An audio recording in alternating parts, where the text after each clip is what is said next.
operasional penyelenggaraan pendidikan dan pemisahan dimaksud berlaku paling lambat dalam anggaran pendapatan dan belanja negara tahun anggaran 2028.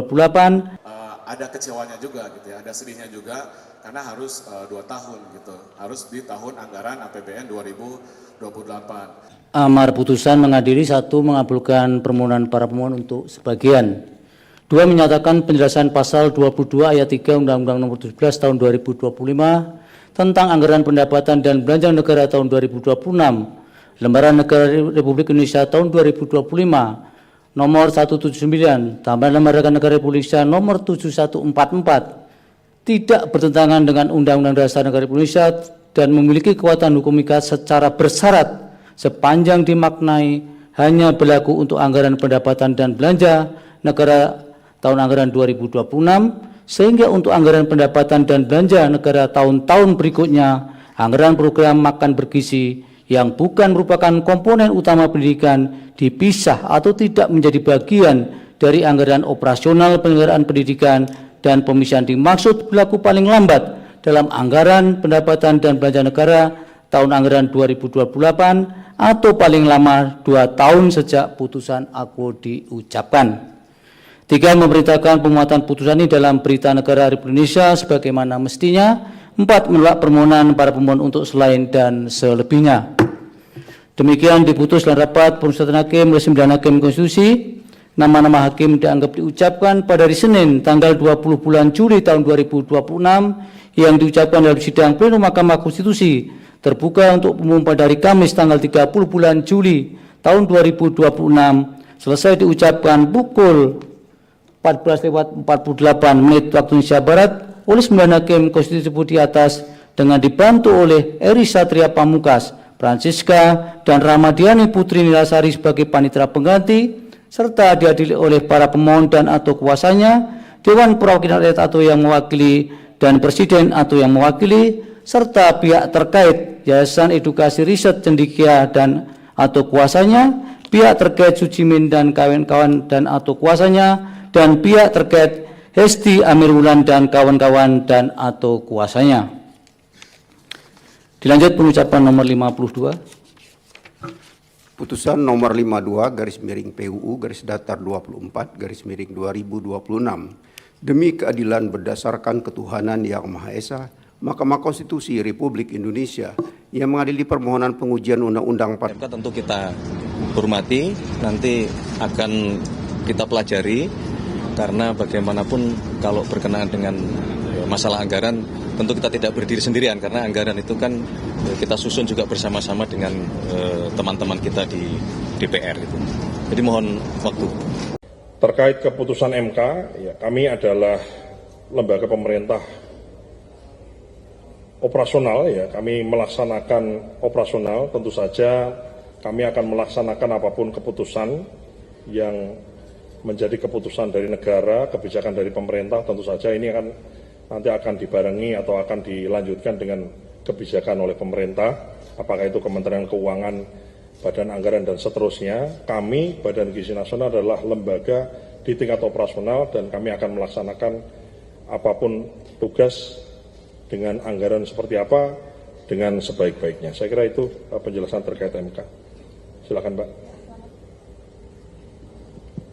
Selamat sore Mas, saya Irin dari CNN. Masih terkait dengan putusan MK, apakah ini akan mempengaruhi lagi mengenai pendanaan atau penerima manfaat dari MBG, karena kan akan dikeluarkan 20%, nilainya itu sangat signifikan dari dana pendidikan. Kemudian fokusnya apakah akan berubah, mulai fokus lagi ke daerah 3T seperti itu, karena beberapa masyarakat meminta sebenarnya yang paling dibutuhkan MBG kan adalah di daerah 3T atau kawasan yang mengalami bencana. Terus pertanyaan kedua adalah mengenai kemarin Mas, yang pegawai BGN yang akan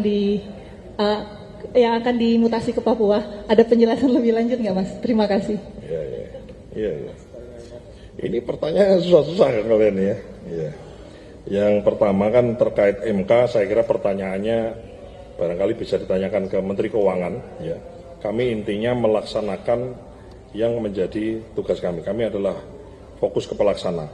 Sampai dengan sejauh ini, tentu saja yang sudah berjalan kami pastikan untuk berjalan dengan baik. Kemudian sebagaimana saya juga kemarin preskon, 3T ini kemudian kami sisir dari data Kementerian Kesehatan. Itu sudah ada wilayahnya, provinsi mana, kabupaten mana, kecamatan mana, desa mananya sudah ada, dan ini sedang kita sinkronkan data sehingga mana yang prioritas kita memang dari yang ngantri yang belum ada ini kita fokuskan dulu memang nanti yang daerah yang memang stuntingnya tinggi. Ya. 3T ini sama dengan angka stuntingnya tinggi, nggak hanya di Papua tapi juga di NTT, di beberapa wilayah yang lain termasuk ada beberapa temuan di beberapa kabupaten di Jawa ada yang memang angka stuntingnya cukup tinggi gitu. Itu jawaban saya. Kemudian jadi begini, jadi yang bersangkutan betul itu memang saya memberikan Zoom kemudian di layar pegang handphone ya, kemudian saya beri teguran dan memang di situ saya sampaikan untuk dipindahkan ke Papua. Yang bersangkutan adalah koordinator wilayah di Kabupaten Kayong ya, Utara kalau tidak salah di Kalimantan Barat, dan di situ saya sampaikan memang untuk dipindahkan ke Papua. Setelah kami cek, ternyata di Papua itu tenaga SPPG atau tenaga SPPI-nya itu ternyata oversupply, artinya tenaga SPPI dengan dapurnya belum begitu banyak, sehingga tenaganya oversupply, sehingga kami tidak pindah ke Papua, tapi kami pindahkan ke daerah lain. Jadinya kami pindahkan kalau tidak salah ke Sulawesi Selatan, yang dimana memang ada kebutuhan tambahan tenaga SPPI di tempat itu, gitu kira-kira. Kembali di Sapa Indonesia Malam, masih bersama dengan Bahtra Banong, juru bicara Partai Gerindra dan pakar hukum tata negara Bivitri Susanti. Saya ke Bung Bahtra. Pemerintah melihat ada indikasi salah diagnosis atau tidak sih dalam penerapan kebijakan MBG ini?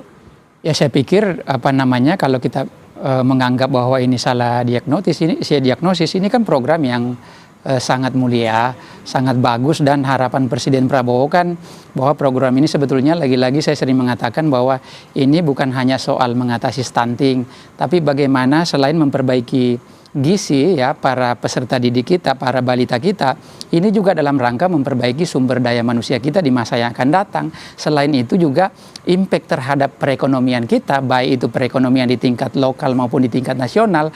MBG ini juga bisa menyumbang terkait soal pertumbuhan ekonomi, karena kalau kita lihat misalnya ya, banyak sekali jumlah dapur. Kemarin dirilis BGN bahwa ada sekitar 27.000 dapur.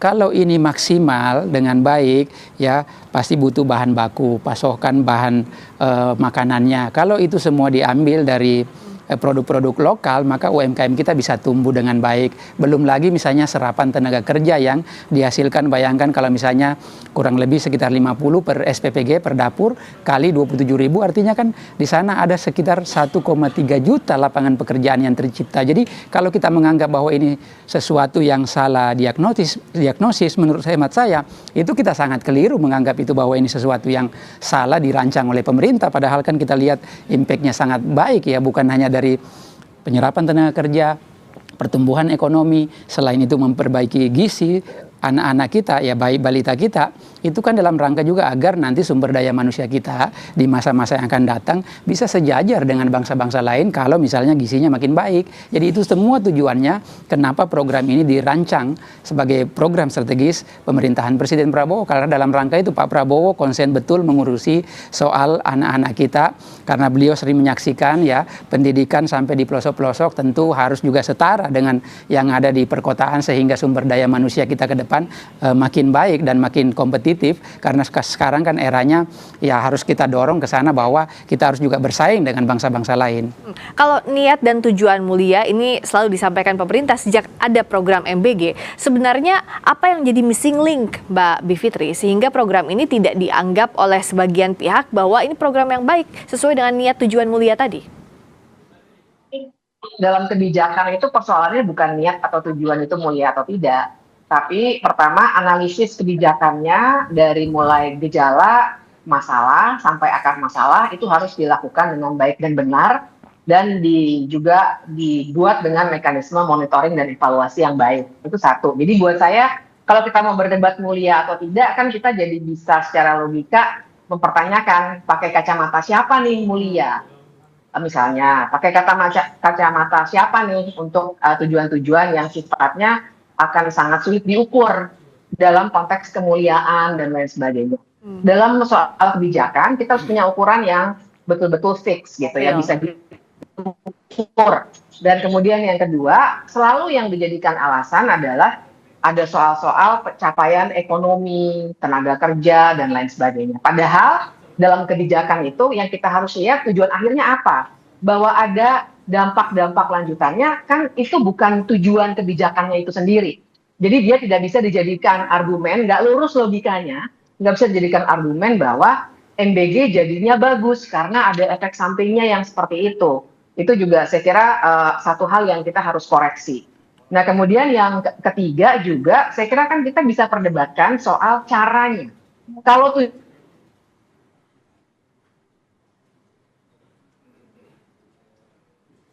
tujuannya adalah caranya seperti apa? At what cost kita mau melakukan itu? Apakah caranya baik dan benar atau tidak? Itulah gunanya biasanya ada analisis kebijakan.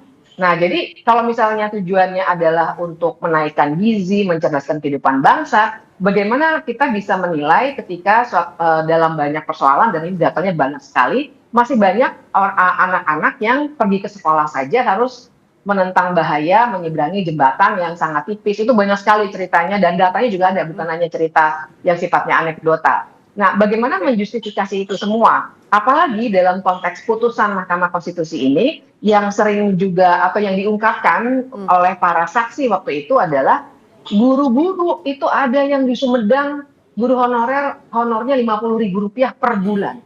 Ada yang Rp300.000 per bulan. Bagaimana kita memikirkan kecerdasan anak-anak bangsa kita ini bisa akan lebih baik kalau kesejahteraan guru, kondisi mereka untuk pergi ke sekolah, dan lain sebagainya, itu justru diabaikan supaya uangnya bisa dialokasikan untuk MBG. Padahal tadi pelaksanaan MBG ternyata begitu banyak celah yang hanya memberikan proyek-proyek ini kepada pihak-pihak, ya kita tahu sendiri ya, kepolisian itu banyak sekali, kemudian TNI banyak sekali, dan lain sebagainya. Jadi itu kelihatan sekali tidak imbangnya. Justru dalam proses menuju putusan MK ini, kita belajar banyak sekali, saya kira itu juga sudah viral ya, kesaksian banyak sekali guru yang ternyata kondisinya mana bisa dia mengajar ketika dia harus nyambi untuk jadi ojol atau nyambi jualan kue dan lain sebagainya, karena bahkan mereka tidak bisa mencukupi kehidupan mereka sendiri dan tambah beban lagi. Itu juga waktu itu saya hadir karena saya sebagai pihak terkait, ada yang juga menceritakan guru-guru nambah beban. Kenapa? Karena dia harus memberesin ompreng MBG, membuang makanan sisa yang ternyata basi atau tidak dimakan oleh siswa, sehingga akhirnya waktu yang harusnya dipergunakan untuk membuat materi pengajaran itu juga sangat-sangat berkurang. Nah, jadi di sini kita udah bisa melihat nih, apakah benar tujuan itu yang katanya mulia bisa dicapai dengan cara yang seperti ini. Jadi tujuan sama cara dalam mengimplementasikan kebijakan itu memang harus diukurnya harus lebih jelas, tidak bisa dengan klaim kemuliaan saja. Caranya ini disoroti harus benar juga kalau tujuannya baik. Yang mengemuka tadi Mbak Bivitri sudah sampaikan, kesejahteraan guru misalnya. Jangan sampai alokasi anggarannya ke sana semua, efisiensi untuk MBG, sementara kesejahteraan guru yang mengemuka pada saat sidang Mahkamah Konstitusi ini tidak diperhatikan. Bagaimana agar anggaran ini jalan juga, tidak harus menunggu sampai anggaran berikutnya untuk kesejahteraan guru honorer? Ya, sebetulnya kan kita memang harus melihat secara komprehensif ya. Harus dipahami juga ya, bahwa program MBG ini kan tidak murni duit pemerintah. Di sana juga ada swasta. Misalnya yang bangun-bangun dapur kan bukan pakai duit pemerintah. Artinya sebetulnya pemerintah juga dibantu oleh pihak-pihak, baik itu pihak yayasan ataupun individu-individu yang kemudian menginvestasikan duitnya. Nah, kalau pembangunan infrastruktur ini, Mbak, tentu kan karena pos-pos anggaran kita kan sudah ditentukan. Tidak bisa misalnya langsung tahun ini kita bangun sekolah semua, kan ada pos-posnya masing-masing. Bahwa kemudian MBG tetap berjalan karena di sana juga ada investasi swasta, kemudian yang bangun dapur-dapur yang membantu pemerintah. Tapi di sisi lain juga pemerintah menunaikan kewajibannya sebagaimana apa yang termaktub dalam Undang-Undang Dasar kita, bahwa bagaimana ya infrastruktur pendidikan ini juga harus diberesin, dan Pak Prabowo melakukan itu. Termasuk kesejahteraan guru. Termasuk kesejahteraan guru. Guru honorer. Guru honorer yang misalnya kami di Komisi 2 sekarang mendorong agar bagaimana guru-guru honorer kita ini supaya diambil alih bebannya oleh pemerintah pusat dicarikan jalan keluar, karena ini kan permasalahannya kan bukan permasalahan yang muncul di era Pak Prabowo, ini permasalahan yang berlarut dari waktu ke waktu, dari zaman ke zaman, terus kemudian ini semualah yang dibereskan oleh Pak Prabowo. Tentu harus ya kita bedah secara satu persatu persoalannya, karena memang kita kan pemerintah ini tidak misalnya mau bangun sekolah semuanya, anggarannya semua dialihkan ke sekolah, kan nggak begitu juga. Ada pos-pos anggaran kita yang tentu sudah ditentukan oleh APBN kita. Sekian tahun ini untuk bangun sekolah, sekian tahun ini untuk menambah misalnya pos-pos membiayai guru-guru kita, sekian tahun ini untuk membiayai bagaimana peserta didik kita agar fasilitasnya makin baik. Dan itu semua saya pikir dilakukan oleh pemerintahan Presiden Prabowo, bahwa di sana ada program MBG yang tentu ini tidak pemerintah murni, ada campur tangan swasta kemudian yang membangun dapur-dapur untuk membantu pemerintah untuk memuluskan program ini juga bagus semua secara bersinergi berjalan, tapi tidak mengurangi tadi pos-pos yang terkait soal kualitas pendidikan kita di masa depan. Itu yang penting, kualitas pendidikan termasuk kesejahteraan guru honorer yang disuarakan sejak jauh-jauh hari, jangan sampai ini dilupakan dengan program prioritas, salah satunya makan bergizi gratis. Terima kasih Bung Bahtera Bano. Terima kasih. Juru bicara Partai Gerindra, terima kasih juga sebelumnya ada Bivitri Susanti. Dan ini adalah kado yang sangat baik, spesial untuk kami para guru. Ya, terima kasih Pak Menteri. Terima kasih Bapak Ibu teman-teman media. Kami pemohon perkara 55, saya sebagai koordinator nasional Satriwan Salim bersama Pak Reza sebagai pemohon juga. Pertama tentu terima kasih kepada Mahkamah Konstitusi yang sudah bersikap negarawan gitu ya, mengeluarkan anggaran MBG dari anggaran 20% anggaran pendidikan. Dan ini adalah kado yang sangat baik, spesial untuk kami para guru. Kami di sini teman-teman P2G, ada teman-teman guru dari Garut, ada dari Banten yang hadir, dari Karawang Reza sebagai pemohon yang pertama, anggota kami juga. Dan terima kasih Reza yang menginisiasi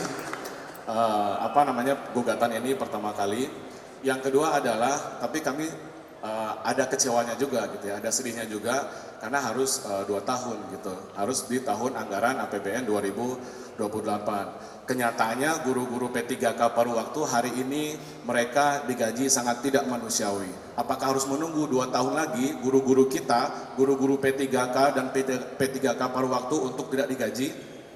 Nah, ini MK yang lupa untuk mempertimbangkannya. Padahal kami menghadirkan waktu itu saksi ya Pak Iman Zanatul Hairi, Kabid Advokasi P2G, yang memaparkan bagaimana nasib guru-guru P3K dan P3K paruh waktu di daerah-daerah yang hari ini digaji hanya 200.000, 139.000, bahkan 50.000. Jadi kami justru meminta tetap ya kepada pemerintah agar mulai APBN 2027 mengeluarkan anggaran MBG dari anggaran pendidikan yang 20% dan memprioritaskan anggaran pendidikan untuk kesejahteraan guru, untuk kesejahteraan dosen, dan untuk sarana prasarana, untuk memberikan beasiswa, untuk mewujudkan pendidikan dasar gratis sebagaimana keputusan MK tahun sebelumnya juga 2024. Jadi itu yang kami kecewakan karena harus menunggu 2 tahun tadi.